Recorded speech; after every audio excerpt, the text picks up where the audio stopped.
سبيل مريح تنهدى يا صاحي كي تستريح وبث الدعاء الخفي الصريح. وومنس وائس میں آپ کا استقبال ہے۔ نیشنل وومنس فرنٹ کی جانب سے ایک پیغام۔ السلام علیکم ورحمۃ اللہ وبرکاتہ۔ ایک ہار کی کہانی۔ رسول اکرم صلی اللہ علیہ وسلم اپنے صحابہ کرام کے ساتھ سفر کر رہے تھے۔ اس سفر میں حضرت عائشہ رضی اللہ بھی آپ کے ساتھ تھیں۔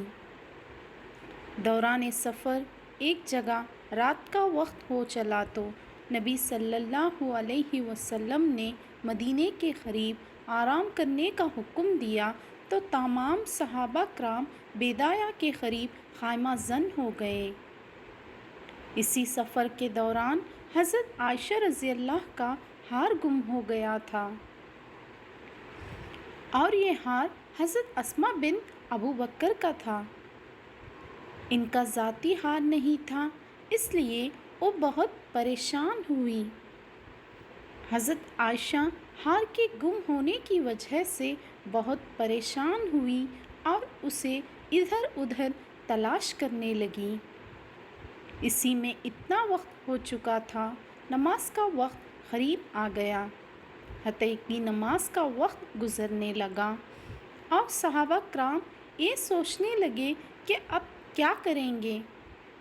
یہاں تو وضو کے لیے پانی بھی میسر نہیں ہے اور نماز قضا ہونے کو ہے۔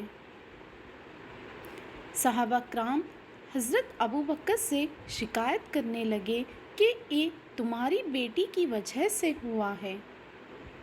حضرت ابو بکر یہ سوچنے لگے کہ میری بیٹی کی وجہ سے لوگ پریشان ہیں، اس لیے ان کے پاس جا کر انہیں ڈانٹنے لگے۔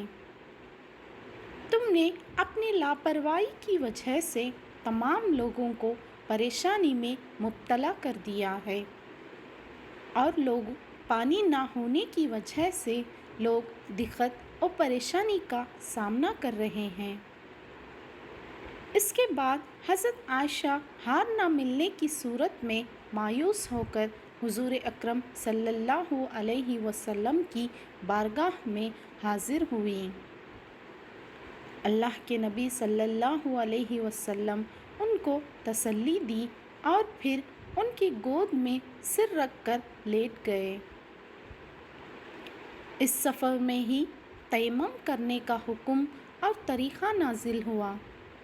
سارے لوگوں نے تیمم کر کے نماز پڑھی۔ اس کے بعد سفر کرنے کی غرض سے اونٹ کو اٹھایا گیا۔ دوسروں کو چھوٹی چھوٹی پریشانیوں میں تسلی اور ہمت دینا حضور اکرم صلی اللہ علیہ وسلم کی سنت ہے۔ ہمیں لوگوں کے ساتھ ان کی ذہنی حالات کو سمجھ کر ہی سلوک کرنا چاہیے۔ جب تمام لوگ کسی کو تکلیف دہ جملہ اور طعنہ بازی دے رہے ہوں، اس وقت ہمیں پیار و محبت اور تسلی والا رویہ اپنانا چاہیے اور ہمیں لوگوں کے لیے سایہ بننا چاہیے۔ ایک مرتبہ رسول اللہ صلی اللہ علیہ وسلم کی ایک بیوی سے مٹی کا برتن گر کر ٹوٹ گیا۔ یہ واقعہ آپ سب نے سنا ہوگا۔ جب کسی گھر میں برتن گر کر ٹوٹ جاتا ہے تو ہم بھی اسے اپنے ٹوٹے پھوٹے الفاظ سنانا شروع کر دیتے ہیں اور کاہل و سست بھی کہہ دیتے ہیں۔ ہم ہرگز ایسا نہ کریں، ہمیں اس وقت بھی سمجھ سے کام لینا چاہیے۔ جب گھر میں برتن ٹوٹے تو اللہ کے نبی صلی اللہ علیہ وسلم ٹوٹے ہوئے ٹکڑوں کو اٹھا کر باہر پھینک آئے۔ اگر ایسی کوئی حرکت ہمارے کسی بچے یا خادماؤں سے سرزد ہو جائے تو اس وقت ہمارا رد عمل کیسا ہوگا، ذرا غور کریں۔ ہاں میری پیاری بہنوں، ہمارے سامنے اللہ کے نبی صلی اللہ علیہ وسلم کی زندگی کے ہزاروں پہلو ہیں. ہمیں نبی صلی اللہ علیہ وسلم کی اتباع کرنی چاہیے. انشاءاللہ ہماری زندگی جنت نما ہوگی. اللہ ہمیں نبی کی سیرت پڑھنے اور اس پر عمل کرنے کی توفیق عطا فرمائے. آمین. السلام علیکم ورحمۃ اللہ وبرکاتہ. دموع سبيل مريح تنهدى يا صاحب. اگر آپ کو ہمارا اس ویڈیو پسند آیا ہو تو لائک کریں، سبسکرائب کریں اور وومنس وائس کو شیئر کریں.